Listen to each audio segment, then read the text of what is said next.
Welcome to Cents Sensibility, where we like to talk about money without the stress. My name is Chris. I'm here with my good friend. I'm Phil.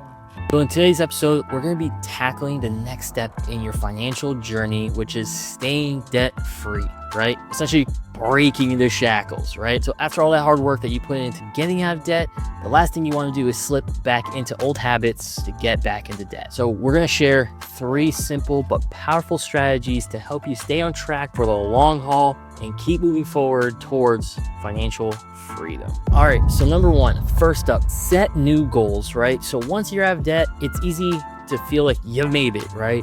So you don't want to essentially let your guard down, but having new specific goals along the way as you're going through this keeps you focused and helps you build a strong financial future and financial discipline. Yeah, Chris. So some examples of some goals you can set to keep you on track would be to start saving for a down payment for a house, build an emergency fund with 3 to 6 months of expenses in case something goes wrong and you need to tap into that, or, start to invest in a retirement account or another long-term savings plan that might actually help you in the future. Yeah, and some tips to help you do that would be to redirect the money you were using to pay off the debt towards these new goals, like saving for a house or building an emergency fund. And if you were to pay $500 a month towards your debt, keep that momentum going by putting it into a savings account or an investment account so you can actually start to build your savings.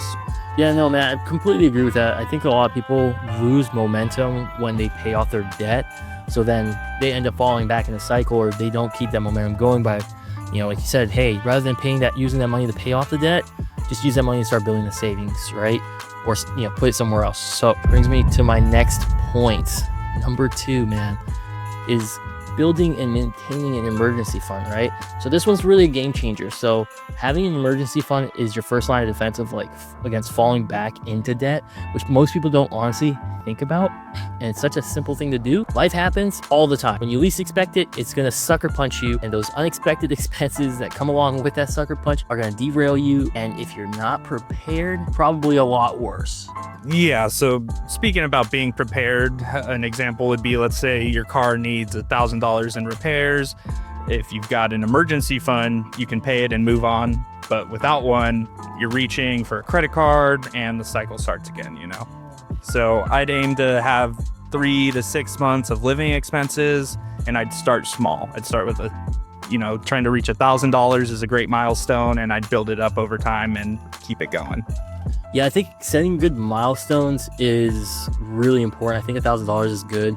I know for me, that was kind of something I did. Was I started small. I think it was like $1,200 or $1,500, and then I went up from there. So each month I was like, hey, I need to do $200, $300. Basically what I felt was comfortable for me. Right. Brings me to my next and final point. Number 3, man, is sticking to a spending plan. Right. It's like you're finally staying out of debt, and it really just comes down to sticking to a plan. Right. So notice I didn't say budget. It's not about restriction, it's about intention, right? So a good spending plan gives every dollar that you make a job, right? Whether that's covering bills, saving for a goal, or sometimes you just gotta treat yourself. Every dollar has a purpose, and that's what's really important, is that you stick to the plan. And if you stick to the plan, everything's gonna probably work out. Yeah, Chris, so a great way to stick to a spending plan would be to set limits for discretionary spending like dining out or entertainment.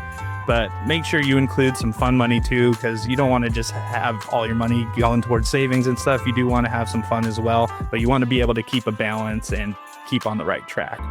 And to keep on the right track, so another example would be to keep track of your spending regularly using apps like Mint or YNAB to make it easy. That way you're always in the loop on where your money's going, and it makes it easy to see all in one spot. And a tip while you're going through this would be to review your spending plan every month. That way it's not sneaking up on you, and I'd adjust it as your goals and circumstances changes, and you'll stay in control that way.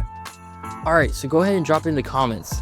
What's your next financial goal now that you're debt-free? I'd love to hear what you're working towards, because again, like I've been saying for the last couple episodes, we're trying to build a community here for people that, are just looking for some help or just some simple tips, right? Staying out of debt isn't about being perfect. It's about building habit that supports your goals and gives you the freedom to live life on your own terms, which is what everyone wants. So set new goals, maintain an emergency fund, stick to a spending plan that works for you. You already done the hard part of getting out of debt, so now it's time to build on that success. All right, so go ahead and drop in the comments. What's your next financial goal now that you're debt free? I'd love to hear what you're working towards.